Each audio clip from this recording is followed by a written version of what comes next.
jy hoef nie te vloek nie.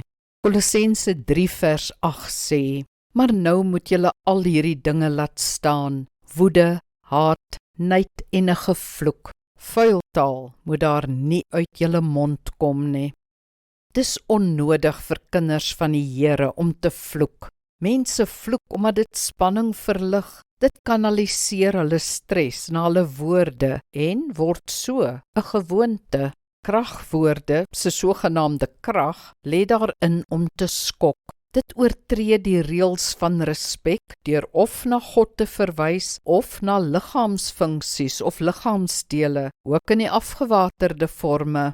Vloekwoorde kom op 'n spektrum voor, van die totaal afgeleide forme en die spelfoutjies wat inglip as mense skrik of kwaad is, tot dit wat absoluut aanstootlik is.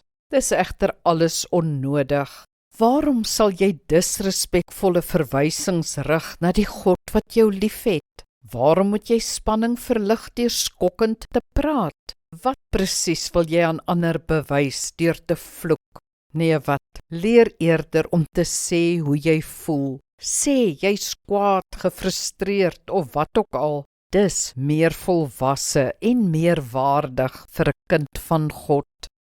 Kom ons bid saam. Hemelse Vader, help my om slegte gewoontes te oorkom. Laat my spraak dieselfde bly, wie ook al teenwoordig is. Laat my spraak waardig wees vir 'n kind van God en U bovenal waardig wees.